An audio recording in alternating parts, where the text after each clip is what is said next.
G'day everyone, welcome to Get Lost with a Travel Guide with your host Ben. Today we've got Ina, I think I've pronounced this correctly, and your last name is Garminia, I think, you might have to correct me. Ina is a local tour guide in Kiev in the Ukraine. She runs her own private tour business. She has 2 degrees, one in economics and the other in project management. Welcome to the podcast, Ina. How are you feeling right now, just giving everything we just spoke about in recent times in history? Hi, Ben. Thank you for inviting me for this talk, for your podcast, to be a part of it. Right now, to be honest, I feel stressed because yesterday Ukraine and Russia started war with each other, and I was following news all day. And I had a sleepless night last night. Yeah, and I'm here. You can ask me some questions. That's right. We've been touching base on Instagram, and you said you're in Italy, and then just before we just started the podcast, you've got there because you were quite worried about or concerns about the new. What happened? Why did you go to Italy? Yes, I in the end of January. I started panicking when the US and English governments announced that they're going to evacuate their diplomats from Kiev. And a few days, I don't know, 4 or 5 days, I was packing and unpacking my luggage. Some people were laughing at me because they told me, "You're overreacting, nothing gonna happen, will be no war, it's not possible." But because I have a little son, 6 years old, I was really feeling uncomfortable. And actually I got this news first, not from press, but from my friends from US. And I thought something serious. So on January 29th, I went to Italy to visit my friends. To be honest, I was going to go by car to bring more stuff with me because I didn't know for how long I go. But in the end, me alone with child, so traveling, I decided to take an airplane and came for, I don't know, 2-3 weeks was in my plan. But now I'm staying longer because of the current situation. Can you go back home? Like, obviously it's not smart to, but can you stay where you are? Like, Well, are you deemed like now a refugee? No, I'm now staying here because Ukrainians don't need visa to Schengen zone, to EU countries. We can stay in EU for 90 days during 6 months. And I'm staying here now 1 month. I can stay 2 more months. And then I need permission. I need or refugee status or find official job or I don't know, other options. Wow. Well, I really hope that you're going to be okay. It's glad to know that you're going to be okay for 2 months and be able to reassess. And yeah, who knows? I don't have a crystal ball, but I'm glad you're in a very safe spot. How are your friends and family going? Are they still there? I'm contacting my family and my friends. They yesterday and today daily, every few hours. What I can say, I live in Kiev, and my friends in Kiev now are hiding. I know some hiding underground in a underground storage in private houses. Some people went to the special, I don't know in English, sorry, anti-bomb safe place. Makes sense. Yep. Some people staying at home and just waiting, waiting if any alarm, they just going to go to the first floor of the building. Yeah. And Kiev this morning. Have they got do they have food? Do they can have water? Yeah. Yes, people have food and water, but in many supermarkets, many grocery stores are empty in Ukraine, in Kiev, in all Ukraine, because people are panicking. As you probably know, or people know that in Ukraine we got bombs in many parts. So actually everywhere in Ukraine, people heard explosions in every parts of Ukraine. People have food now, but they're panicking. No, supermarkets are empty. I know that my friends told that in petrol stations you can get maximum 20 liters for one car of petrol. And big traffics, at least yesterday, was impossible to go out of Kiev. Yeah. Late after. Yeah, it's everything that you just said. It's been making a lot of news in Australia. But me being a tour guide, I Google and research everything. I have a general interest, and I've gone real as much as I can to understand how and why this is happening, because I'm really confused. You're not a politician and you're not a historian. What you are is a Ukrainian local, a citizen, and from Kiev. So how about I try and explain it in 2 minutes, like the sort of history, and maybe you can fill the gaps. Well, I can try. I can show share my view. Sure. Like I'm interested to figure out. I think it happened when the Berlin Wall came down, and then the Soviet Union sort of left and gave back independence, I think, to Ukraine. Is that right? What happened from there? Ukraine started its independent way from 1991. On August 24, we signed an agreement that we are independent country from Soviet Union, independent from Soviet Union. Yep. And and that's when we started, and most of people spoke Russian language at those times. My family speaks Russian even now. I use Russian language at home. I speak also Ukrainian, of course. And I remember the Soviet times when I was a little child, and I remember some changes. For example, in 90s, it was a really hard time. I personally, I remember when I didn't have enough food. It was really hard because my mom didn't get salaries for months, and then we moved to village just to be able to to grow, like to, how to say, sorry, to plant some plants, yes, to get some food. Yeah, I personally faced hard times in 90s. Some people had opposite situation. They started own businesses, and they were quite well in this. So it was a very tough time during, like, we established we're actually the same age, but so this is like when you're a child. This is before 1991. It was very economically tough. It was very tough to survive in Ukraine. It was after 1990. Wait. It happened. I remember I was 6 years old. I was born in 1984, so in 90 I was 6, and yeah, we moved to the village at that time, and I started school there.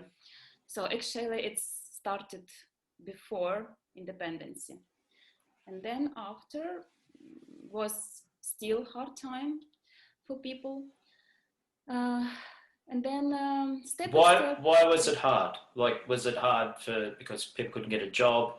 Was there not much food in the supermarket? Why was it hard times? Because as I mentioned, my mom, for example, didn't get salaries for months.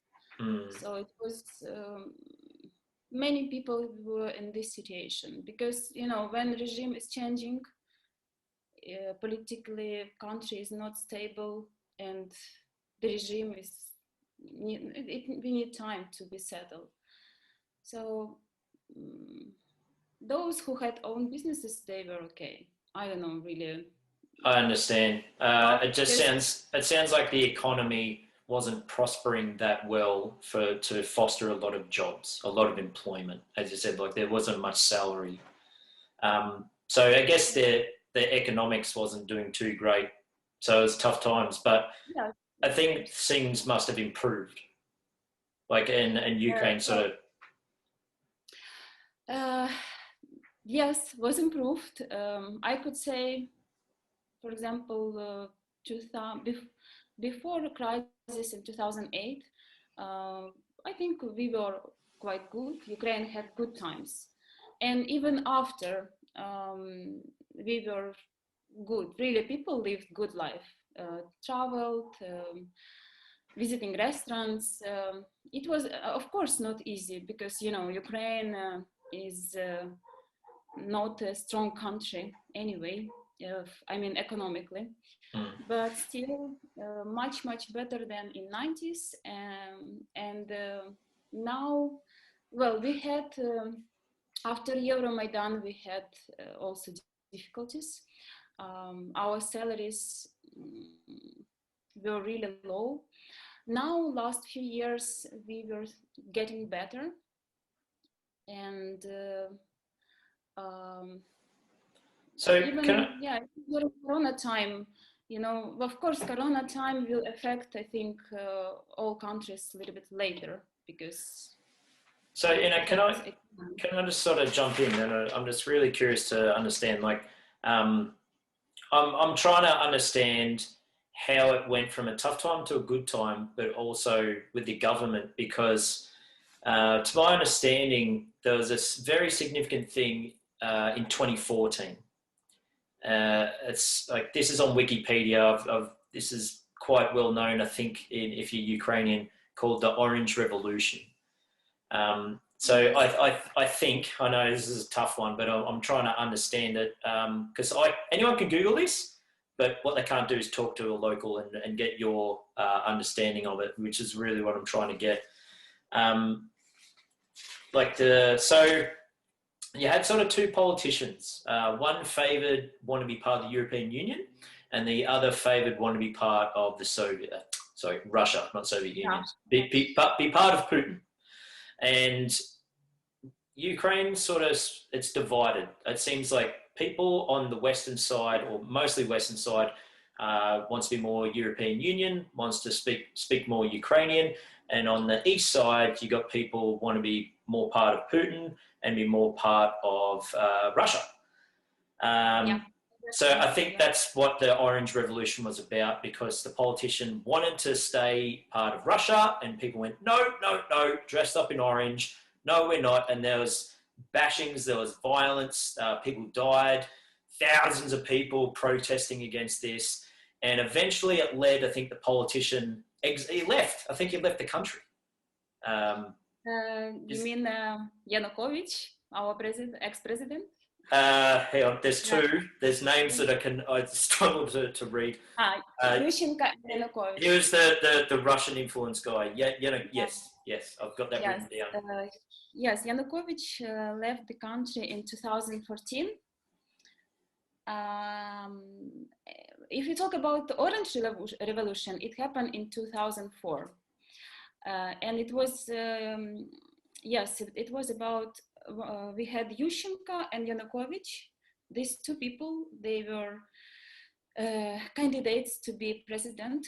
And in first round of election, Yanukovych, who was pro-Russian, he won. But people start to strike because there was some evidence that this process was not clear. So people asked for second round because there were, some questions. I think there was a lot of corruption. It was very suspicious, I believe, like that got into power, got elected. Yes. Ukraine is fighting corruption step by step, but still we are a corrupt country. And in the second round, Yushchenko, who was pro-European Union, he won. And that when we started also developing our Ukrainian language, like we step by step changing totally from Russian to Ukrainian language, everything in the country. Sure. And then later, when Yushchenko finished his presidential term, Yanukovych won, who was pro-Russian, after 5 years. Was that a democratic election? So like it went to the people and they voted. So Yes, the majority voted to stay for it to be Russian. Yeah. Ukrainians who are older than 35 years old, who lived the last 10 years in the country, and who is the resident, of course, the resident. Those people can vote. Yeah. Yes, and people, we are choosing president. Okay, so I don't know, it was a fair or not, like clear and honest election or not. No one knows, but Yanukovych started like a course to Russia, because we have a trading system very connected to Russia, and when we had Yushchenko, he was reducing tradings with Russia and doing opposite way to Europe. Well, like I said, I know you're not a politician. I know there's some pretty hard questions. Yeah, sorry. But I thank you. I thank you because, like I said, anyone can Google this stuff. But I appreciate your input. But one thing I found, which I found sort of mind-boggling, in 2014. So when the become the prime minister, which is all pro-European, apparently steps are put in place to eliminate or stop speaking Russian or practice sort of Russian culture. Is that correct? In which year? From 2014. I read this of two different things. I watched a speech on YouTube by a professor called John Marshy of Chicago University, who's an American political scientist. So he's highly respected in political science when it comes to the United States and Russia and Ukraine. After Euromaidan, yes. After Euromaidan, Ukraine really changed a lot. Many people who used to speak Russian at home, they start speaking Ukrainian. Wow. in purpose. And yes, and even, sometimes if you speak Russian, after 2014, if you speak Russian outside, you can see that some people don't like it. Wow. Now we have very strange, interesting situation. People who prefer to speak Russian because for them it's more comfortable, they're waiting how other person speaks to them. If they speak Ukrainian, they answer Ukrainian. If they speak Russian, they answer Russian. It's like this. I don't know. Is that because, like, if you speak Russian, you must be in favor of Putin? Yes. Wow. So in the places where they predominantly voted to be or stay more Russian, do they just speak? I'm guessing they just speak more Russian to one another. I don't know. Is that how it is? Some places in Ukraine? Yeah. Yes, still in the south and east, people speak more Russian mainly. But Kiev, Ukrainian, and the west, people in the west always was speaking Ukrainian language. They're very nationalist, like nationally, they love, I don't know how to say in English, sorry, but they are always speaking Ukrainian there. And Kiev was 50-50, but now Kiev speaks Ukrainian. So what I was reading up, apparently the parts of the Ukraine sort of extended or talked to Putin and said, come save us. Like, because apparently they weren't getting treated right. Apparently there was like this oppression, like this is, I don't know, but apparently this is what's been reported. Like, do you think there's any truth to that? not treated. Sorry, I didn't understand your question. Yep, sure. Oh no, it's a hard question. And English, I think, is your third language, possibly fourth. So, so in the eastern parts of the Ukraine, Okay. who, if they're always wanting to talk Russian, perhaps they want to think and possibly be and act like Russian. So apparently in recent times, in the last 6 months, 12 months, I don't know, but in recent times, they were talking to Russia and said, hey, we're not being treated fairly by the Ukraine people, by the Ukraine government. Okay, I can tell you opinions of people who I know personally. Sure. I know personally at least one family who used to live in Donetsk, and it's my friend, and her parents and they moved to Kiev after, when this Lugansk and Donetsk areas started to separate from Ukraine, and they don't want to be in Russia. They want to be in Ukraine.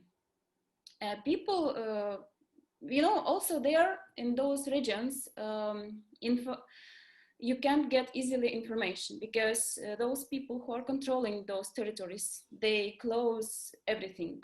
You can't get easily information from there. But totally the opinion that people there now having a not easy life. They have low salaries, lower than in Ukraine itself, and they have I know one person who lives there. They have also dirty water. I don't know really why this problem they have, but they have this problem, and yeah, I don't think that many people supporting. I don't know, honestly, I don't think so. Many people left, and I mean they moved to Kiev or other territories of Ukraine. If we talk about south and west of Ukraine, that is not in separated areas, not in Lugansk and Donetsk areas.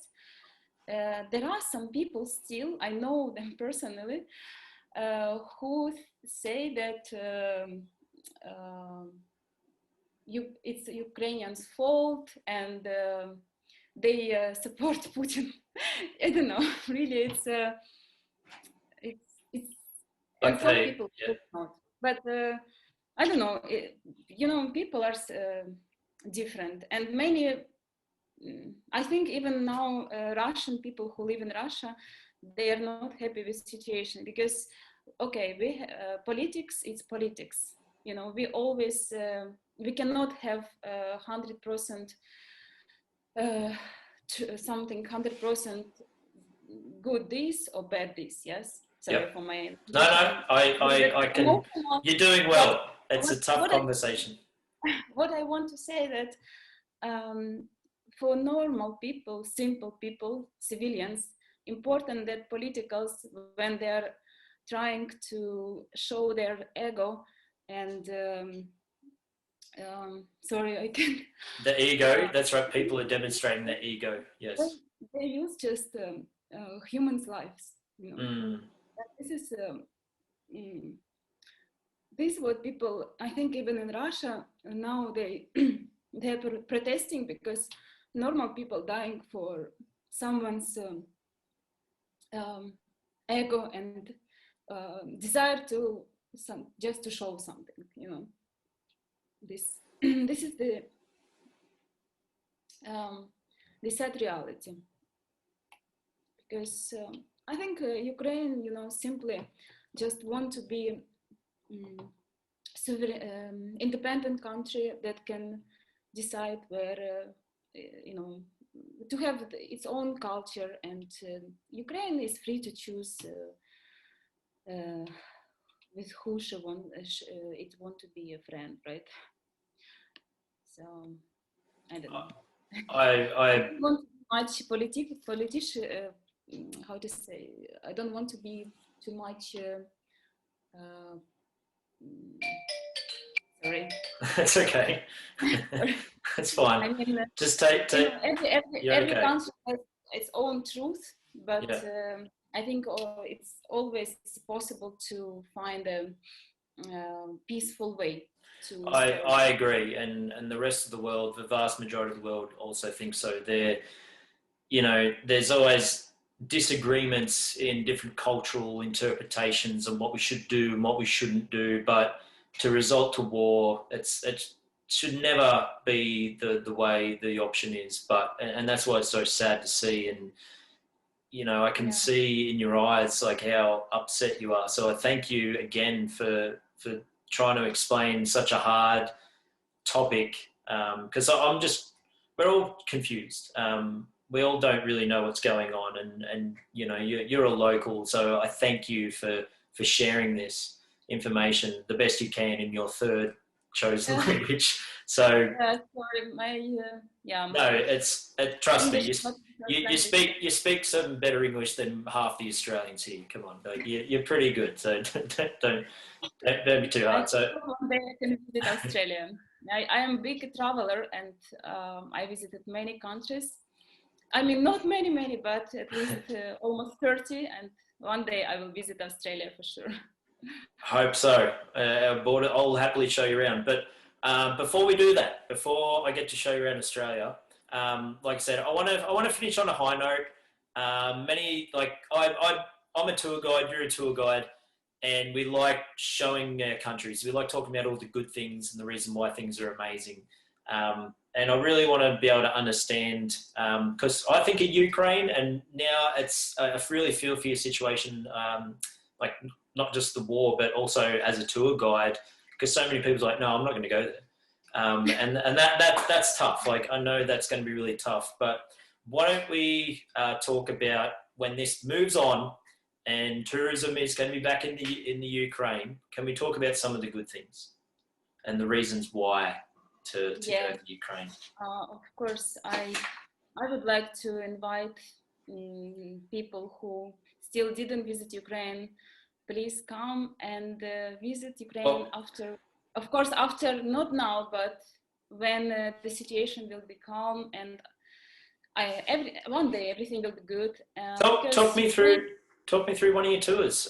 Imagine if I'd arrive in Kiev and be like, hey Anna, what can we do today? What's there to do in Kiev? Well, Kiev is a very ancient and beautiful city. It has a special spirit. In Kiev, you can, if you like history, you can see many historical places. For example, the oldest what we have from 11th century, we have few places. Kiev itself started the history in 5th century. So you can see historical places. If you like food, then you're in the right place, because in Kiev it's not easy to find bad food, even in simple, inexpensive places. What's the standard? What's a Ukrainian? I know that's pretty popular in Australia. Chicken. We say Kiev, chicken Kiev, but you'd say a chicken. Chicken Kiev. It's yes. It's what is it? It's a cutlet made out of chicken breast, and inside piece of butter. It's a fried and served like this. So okay. Many people. I got a friend of mine.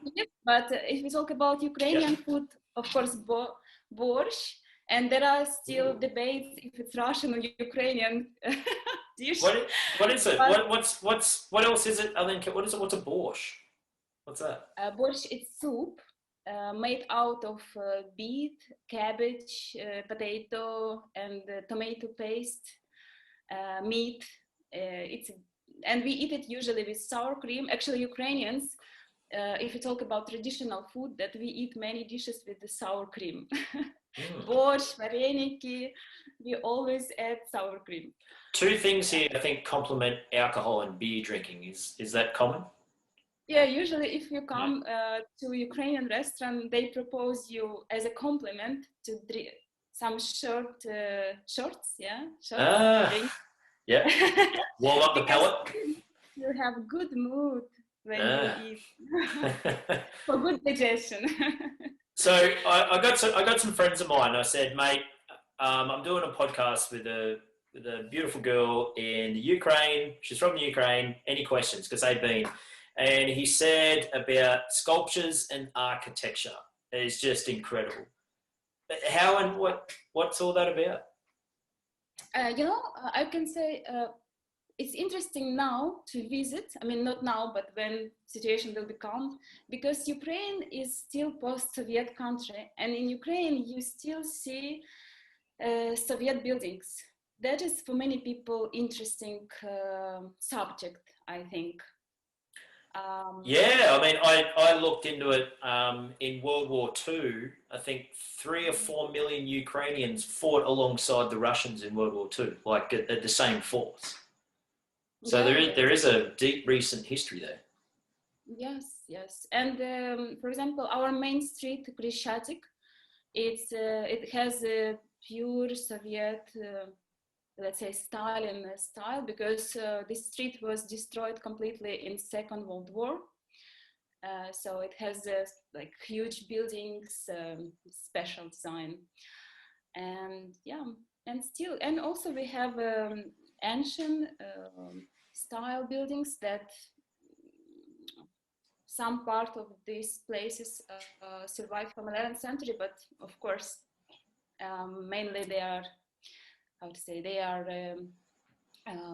reconstructed, but the style is nice. And we have many churches with golden domes. What are those? Yeah, what are the domes? What I see Eastern Europe, I see churches with golden domes. What are they? Yeah, it's really true. We have many churches with golden domes. It's just a thin layer of gold, like a golden foil, and they're covered. And it's beautiful when we have sunny weather. It's, for example, we have one object from 11th century. We call it golden gates. It's a museum now, and inside this museum there is a wall that survived originally from 11th century, and on the top of these gates we have a little church with golden dome. It was made in 11th century to show guests who were entering to old Kiev that it's Christian city, so it was shining on the sun and the cross on the top. So everyone could knew, because in the end of 10th century, we changed religion from paganism to Christianity. And after that, our leaders started to build the churches everywhere. Wow. You mentioned before, like, I didn't realize that most people in Ukraine spoke Russian, or still do, but what is the difference in the language or the dialect? I look at Russian language and Ukrainian. For me in Australia, I can't tell the difference, to be honest. But what is the difference? Yes, it's very similar. And the funny fact that Ukrainians understand both languages, but Russians hardly understand Ukrainian. It's understandable, but... is it like maybe you look at French and Italian? You know, the letters might look the same, but I would say like Italian and Spanish. Right. I would say this. So there's similarities. Yes, okay. A lot of similarities, and even our alphabet we have only a few different letters. That's it. So yeah, it's very similar, because we are, we are a Slavic nation. We are brothers and sisters. We have families together, connected, and now we are fighting. I know, it blows my mind. It's so terrible to see. Just to be positive, wanted to add that in Kiev you can find any activities that you like. I mean, if you come, the best time to come is from May till October.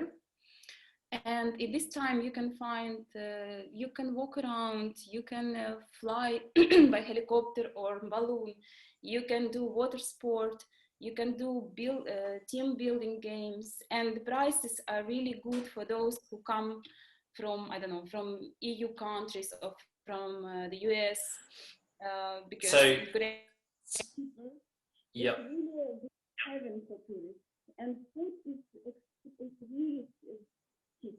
So, can you get your headset and just move it at the microphone? It's just there. There it is. Yep. Yeah, I am in Italy now, and I can compare prices. Here is expensive to eat in restaurant. In Ukraine, much better for tourists. And then, yeah, wow. But we have high prices for clothes. That is, if you want to do shopping, I would recommend not Ukraine. So shopping, yeah. I was looking, like, in addition to adventure sports, because Ukraine, it seems very cold. It can be very cold. But I think you got some beautiful, I mean, it's for Europe, it's quite a large country. But I think there's a lot of national parks. Have you been to any places, like outside of Kiev? Like, where would it go for, can you do skiing there? It's like, any, like, animals there? Well, skiing, it's possible to do even in Kiev, but it's you can just name it skiing because it's just one little hill. Oh, really? It's inside the city, of course. We have a couple places for skiing near Kiev, but if you want real skiing, you should go to Carpathian Mountains. That is more west of Ukraine. And but Kiev, yes, Ukraine is cold. That's why I advise to come from May to October. It's the best time. Because it's a bit warmer. Snow's melted, perhaps. Yeah. No, really, I can tell you, you know, Ben, I can tell you that I know many people who, after visiting the Ukraine for the first time, they come back again.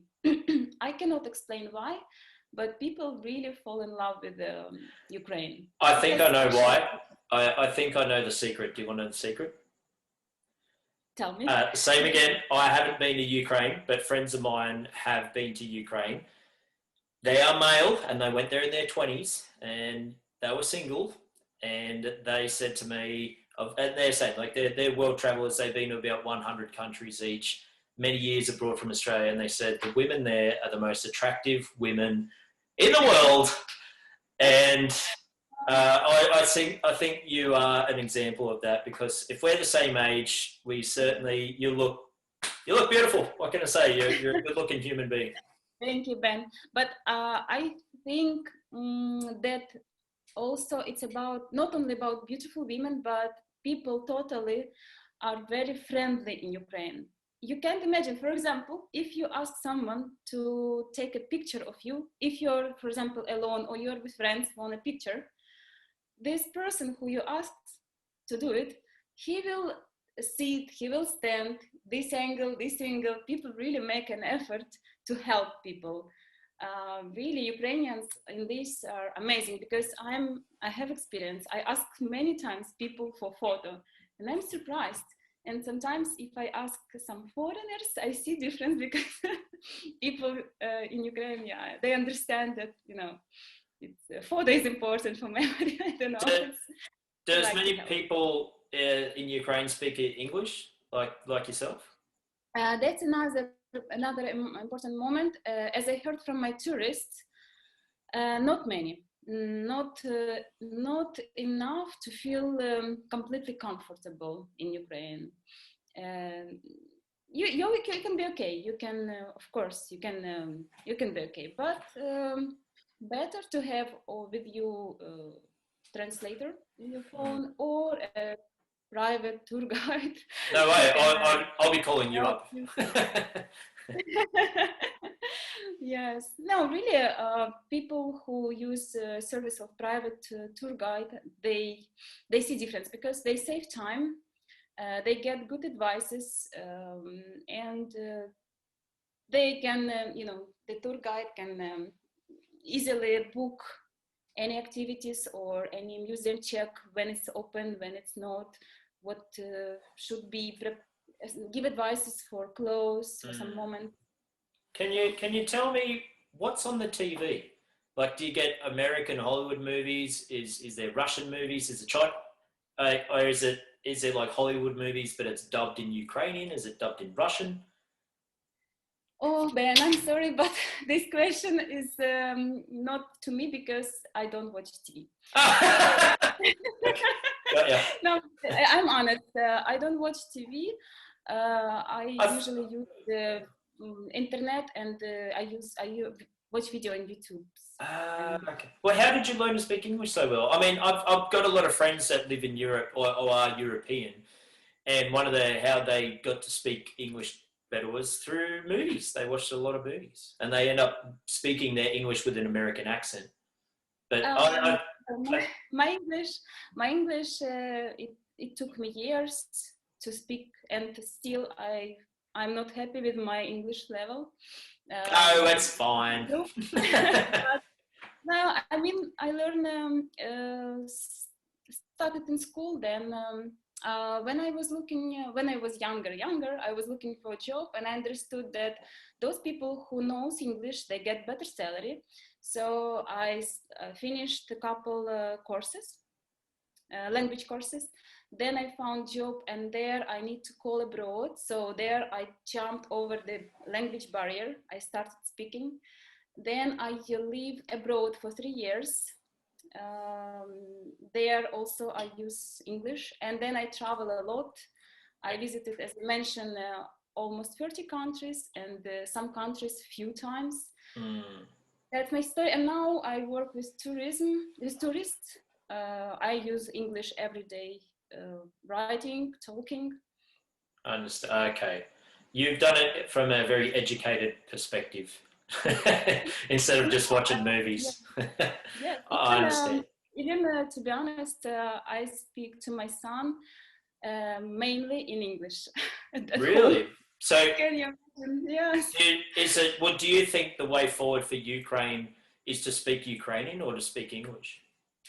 What would give him the best opportunity in the Ukraine? I think if, to be fair, I think for Ukrainian, it's good to know 3 languages, Ukrainian, English, and Russian as well, because still we are brothers and sisters. We have families there, connections. I have relatives there in Russia.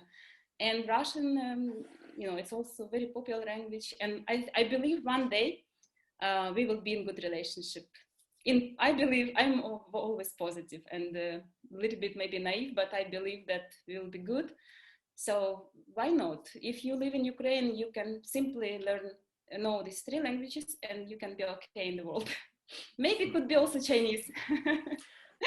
Oh my goodness. Well, on that note, that gives me a bit of hope, and I'd like to sort of wrap up this conversation. But I think I just finally figured out, you said you're 37, and I think you look like 27, if not younger.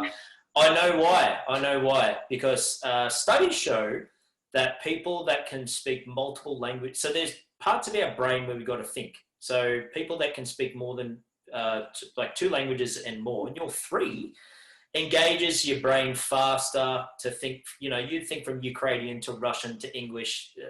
I can't. So this is how I look. I look this old because I only speak 1 language. But your brain and your physiology and your psychology and everything's intertwined. So your brain is operating so well. Maybe that's it. Maybe that's the secret. We got to learn. I think you're very too kind to me. I said we had to finish on a high note because, and I like what you said.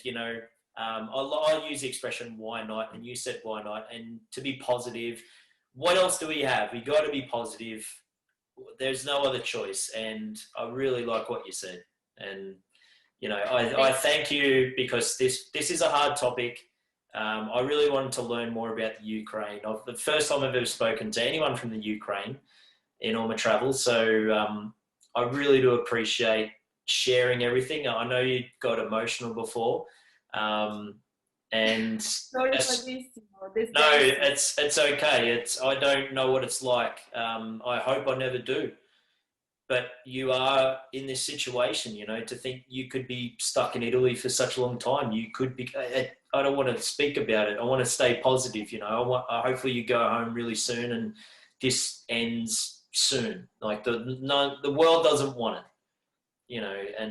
And so many people in Australia are really behind this. It's all on the news nonstop in Australia. Yeah, I know in all world, in Italy also, when we switch on TV, all mainly news about Ukraine. Yeah. So I believe that all world is praying for Ukraine, and I hope that I believe that maybe not in nearest future, but Ukraine will be a strong country. I think the hope for what I got out of this podcast, you said that brothers and sisters, you got family over there, and hopefully that connection will produce enough common sense where people will just stop. Yes. I hope so. Soon. Now. Today. Hopefully. Yes. Today, please. Yeah. I wish. Thank you so much for joining us on this podcast. And after this podcast, I'm gonna keep sending you messages and hope you're okay. And hopefully people, it's terrible. And sending you all kindness and caring and much love as I can from Australia. Thank you very much, Ben, for letting me to speak, to invite me for your podcast. And yeah, I wish you also, you're doing a great job, and I wish you the best.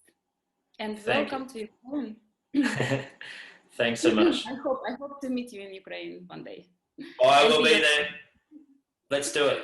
Come to Australia, come to Ukraine, show me around, have some chicken Kievs, and then I can hopefully cook you some kangaroo perhaps. Deal. Let's do that. Got a deal. Okay, bye. Bye-bye. Have a good day. You made it to the end of the podcast. All right. You know the drill. Give us a like, subscribe, or leave some juicy comments. And thank you so much for listening to Get Lost with the Travel Guide, where we talk all things travel, tourism, and adventure. See you next time.